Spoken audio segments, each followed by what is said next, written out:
The Prime Minister says working through international vaccine certificates is the next challenge. How complex is this next phase? Well, I think, now that we're having discussions with a whole range of countries around the world, and Australia once again has taken a lead in the area of digital passports and vaccination certificates attached to them. So Australia now has a global model which will allow you to be seen to be vaccinated in most parts of the world, and just requires you to do things like download something like the IATA app to your phone, which gives you an extra mechanism and platform to show your certificate on. But of course, if you've got a passport that's got a chip in it, you're going to be able to recognise via your own passport. So good things happening in that space. And Australia always has been a leader in the home affairs space. So we're coming back into our own, if you like.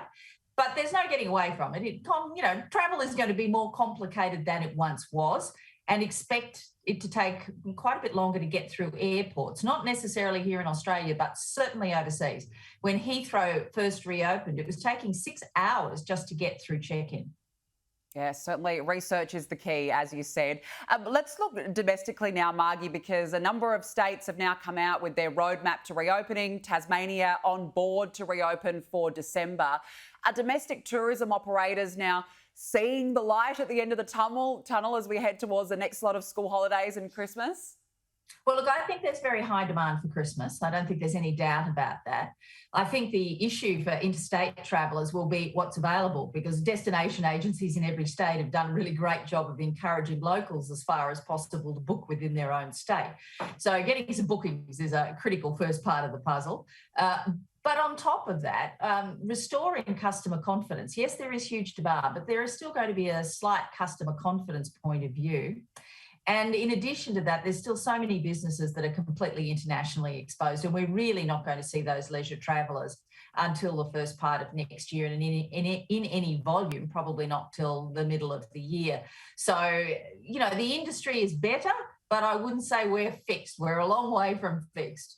And what about Western Australia, that state at this point not budging in terms of a full reopening, and a lot of uncertainty for people heading into Christmas there? What are some of the impacts for WA, though, over the next few years of having not allowed domestic tourists back? Well, I think that the issue in WA is that their economy has been doing quite well with the borders closed. But in the longer term, there are issues like, for example, the Qantas one hop from Perth to London route has now been transferred to Darwin.